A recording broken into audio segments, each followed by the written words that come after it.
Hey everybody, welcome to Racer X Films. We're out here at Cheney Ranch. It's a private facility. I want to thank Ed Picozzi for having us out, this beautiful spot. We've got a 2014 450 KTM SXF, and what we've done is partnered up with Ride Engineering. We've got Adrian Chomo, the president of that company, here to kind of walk us through the changes he did to this bike.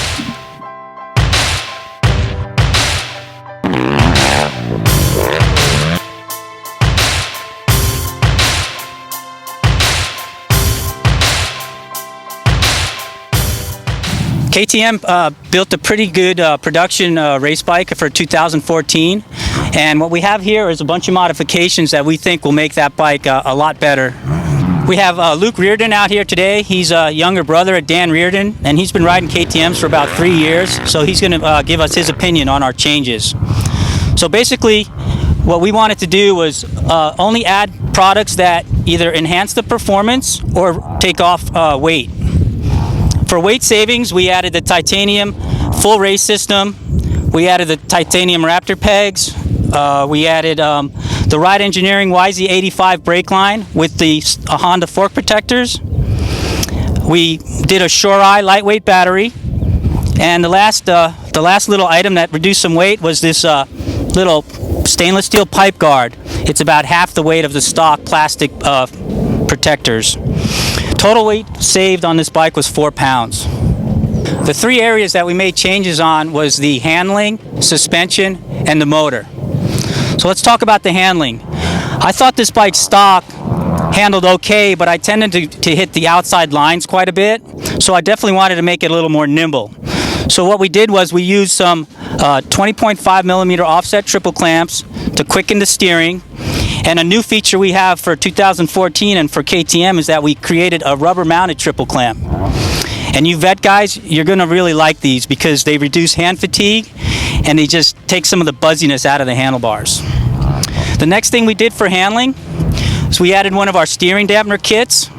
It's the same kit that Rockstar KTM races Supercross with.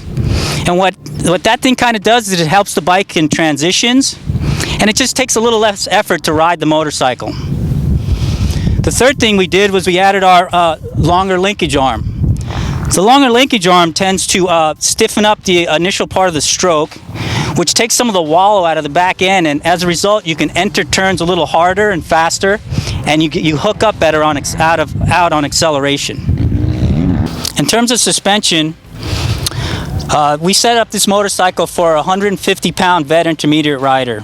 Now stock, I thought the forks were too stiff and they're very linear, so what would happen is they're initially harsh, and then when you bottom out, they kind of bottom out really hard.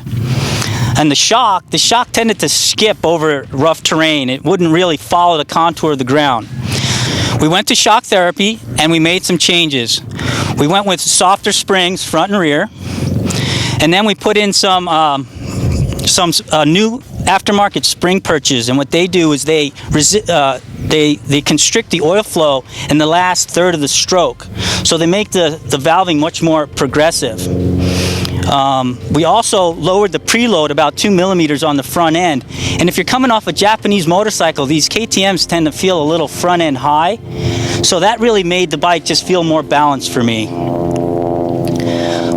With the shock, what we did was we initially stiffened the valving, and it felt pretty good with the stock link, but then I wanted to run our aftermarket link because it made the bike handle so much better that we went back and revalved the shock again, and we increased the high speed quite a bit and a little bit more rebound, and that seemed to make the shock work even when you hit a really hard square edge bump. The bike would go straight instead of skipping to the side. And now the motor. Well, this is a 450 and it makes over 60 horsepower, so there wasn't too much I wanted to the motor. The one thing I thought the bike lacked was enough pull from gear to gear.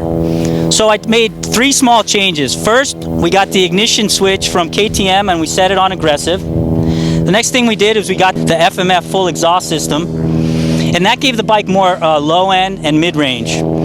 And those 2 changes combined with a Renthal rear sprocket that actually is 1 tooth smaller. It's a 49 instead of the stock 50. That gave us the power characteristics that I was looking for, more pull from gear to gear. Once again, this is Adrian from Ride Engineering. Thanks a lot for checking out our bike. And I want to give special thanks to SDG and Flu Designs for making our bike look so good in this video.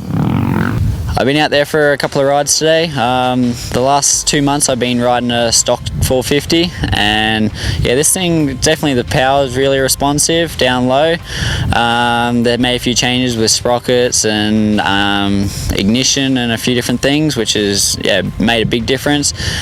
Also, the rubber mounted triple clamps, they've made a big difference with vibration in the bike, especially coming into your rough corners. The suspension, I'm a little light for it. It's set up for someone around 155 pounds. I'm only 145, but it actually handled and was real responsive.